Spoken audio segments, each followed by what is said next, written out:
दुसरीकडे अंगठा आणि अनामिकेवरच्या बँडेज पट्टीनंतर आता तटकरे आणि चाकणकरांच्या हातावरच्या रुद्राक्षावरून सुद्धा अंधाऱ्यांनी सवाल उपस्थित केलेत। पाहूयात त्या काय म्हणतात।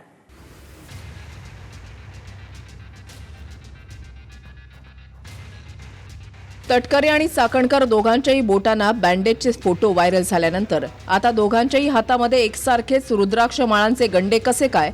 हा निव्वळ योगायोग आहे का, असा सवाल ठाकरे गटाच्या नेत्या सुषमा अंधारेंनी केलाय। चाकणकर आणि तटकरे दोघांच्याही हातातल्या रुद्राक्ष माळांचे फोटो व्हायरल होत आहेत। दाव्यानुसार हे दोन्ही रुद्राक्ष एकसारखेच आहेत। अनेक महिलांचं शोषण करता निघालेल्या भोंदू खरातला चाकणकर गुरु मानत होत्या।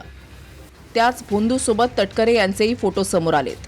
त्यामुळे दोघांच्या रुद्राक्ष माळेचा फोटो पोस्ट करत एकसारखे रुद्राक्ष माळेचे गंडे हा निव्वळ योगायोग आहे, असं सुषमा अंधारेंनी म्हटलंय।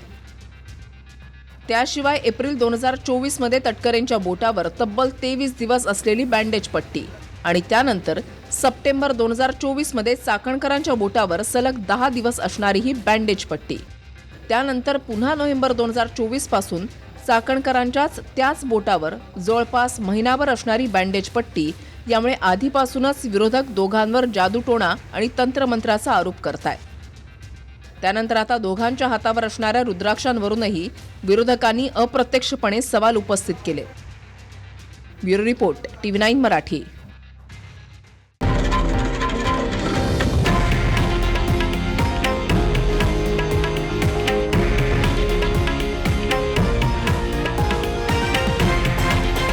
हे आहे देशातील नंबर 1 न्यूज नेटवर्क आणि आपण पाहत आहात TV9 मराठी, एकमेव।